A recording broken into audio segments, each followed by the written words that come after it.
sans avoir souhaité absolument par la bienvenue et la bonne année à chacun de vous. Merci. Mesdames et messieurs les journalistes et chers amis invités qui êtes là également, je voudrais à mon tour vous souhaiter une bonne année. J'ai d'ailleurs marqué cela en vous offrant le calendrier du PCI. Je pense que vous aurez noté cela facilement. Et puis, je veux vous remercier parce que la plupart d'entre vous, vous êtes fidèles. Vous avez été régulièrement, quand nous avons appelé, nous avons demandé que vous soyez là, vous êtes venus. Et mieux encore, vous avez fait l'effort de transcrire à la mesure de l'espace qu'on vous considère dans vos journaux, n'est-ce pas, ce que nous avons dit ici. Et très sincèrement, nous croyons que la conférence de ce matin est probablement l'une des plus importantes compte tenu de la situation dans laquelle nous sommes.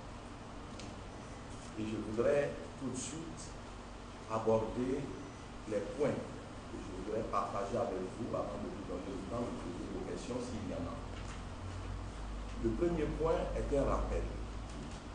Ce rappel n'est pas fait pour me donner plus d'envergure que j'en ai. Ce n'est pas nécessaire. Mais il est fait pour que vous compreniez les positions que je vais adopter par la suite.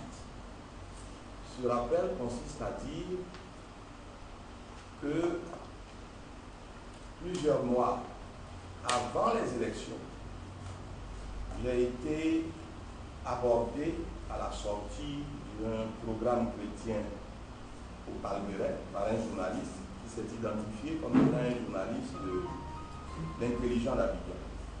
Et l'une des questions qu'il m'a posées, je l'ai coupé de presse ici, concernait les élections. Et j'ai fait une déclaration qui m'a lourdement engagé, mais cela vient aussi de ce que j'avais entendu de Dieu. Il n'y aura pas d'élection le 25 octobre 2010.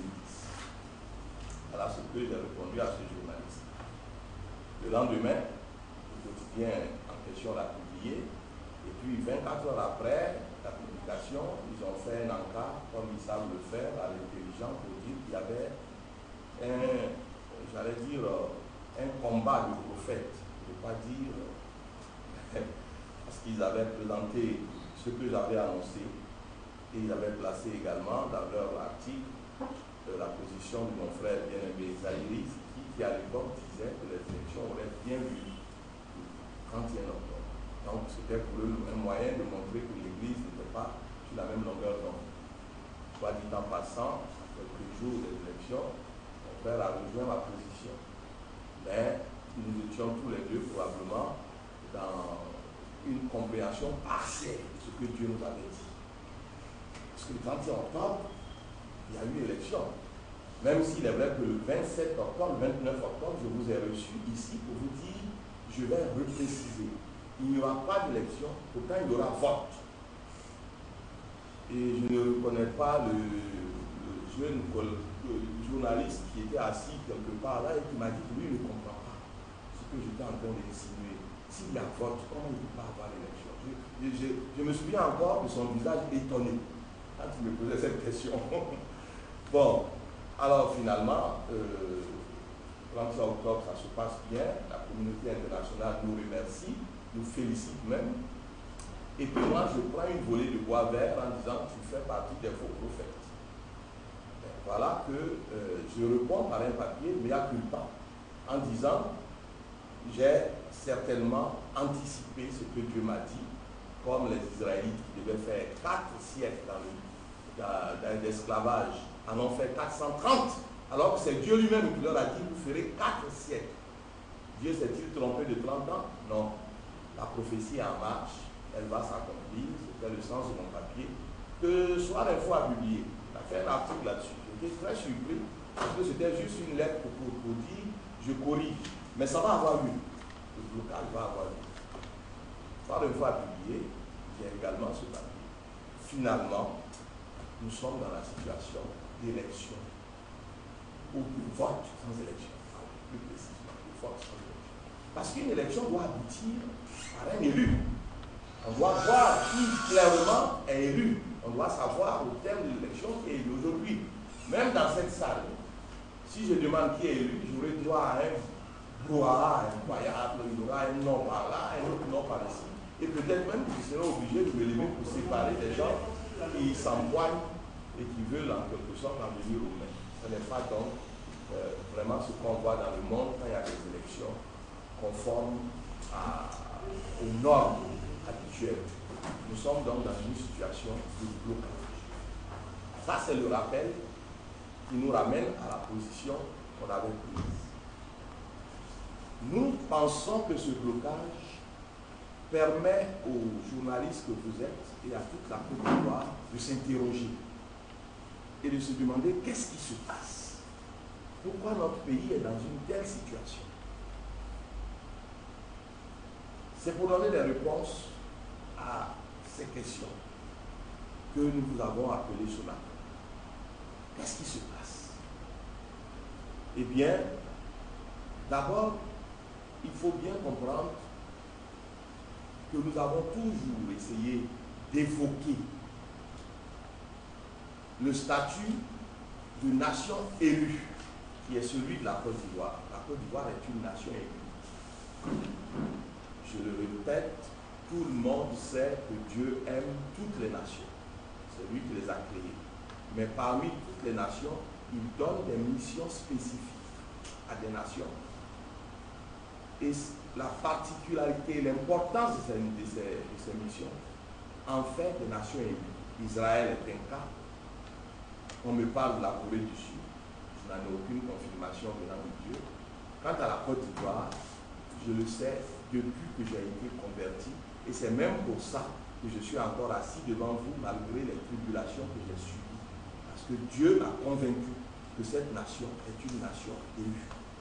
Et qu'il faut que je m'entête pour que la nation puisse voir la promesse de Dieu s'accomplir. Ça, c'est le point de départ. L'élection de Dieu, qui n'est pas une élection démocratique, c'est un choix qu'il fait de manière, j'allais dire, souveraine, n'est-ce pas? Et personne ne peut contester cela.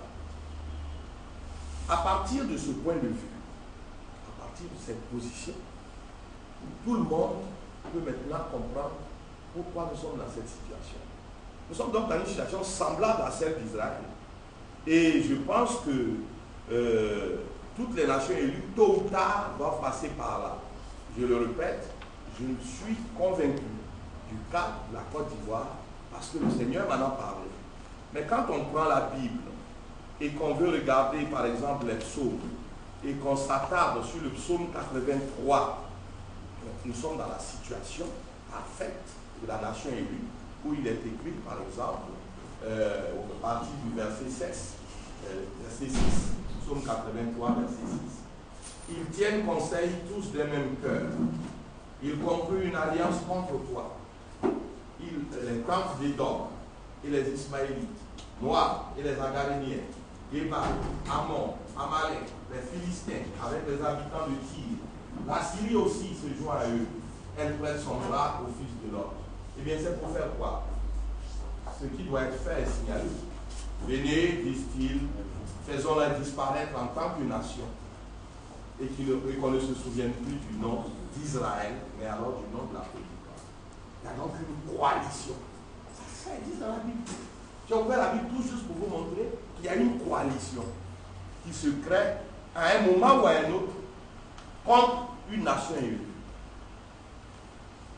Et c'est le cas de la Côte d'Ivoire. Et ces élections ont servi de prétexte pour que cette coalition se constitue contre la Côte d'Ivoire. Maintenant, toujours dans la perspective biblique, je vais encore continuer là, avant de vous parler maintenant de choses peut-être plus terre à terre, mais dans la perspective biblique, on peut se référer aussi à Michée. Et dans Michée 4, on voit bien ce que Dieu prépare. Et je vais revenir là-dessus. Oui, ce que Dieu prépare. C'est important d'étayer ça d'abord par la parole de Dieu. Nous l'avons prié avant de commencer. Je vous ai rappelé les prophéties que j'ai données et il y a des témoins et qui sont en train de s'accomplir maintenant, n'est-ce pas? Vote sans élection, sans élu.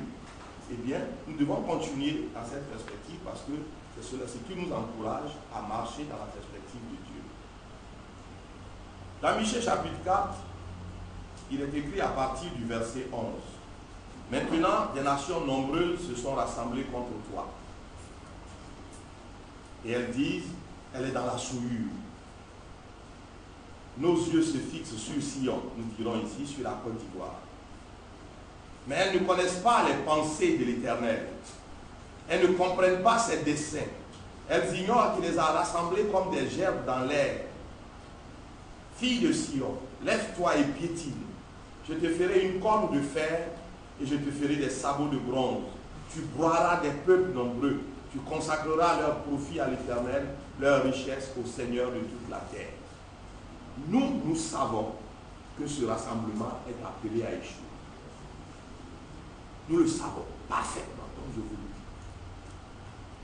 dis. Il est appelé à échouer car le Seigneur va rééditer le même exploit que ce qu'il a fait pour les Israélites en leur permettant de traverser la mer morte, la mer rouge, n'est-ce pas?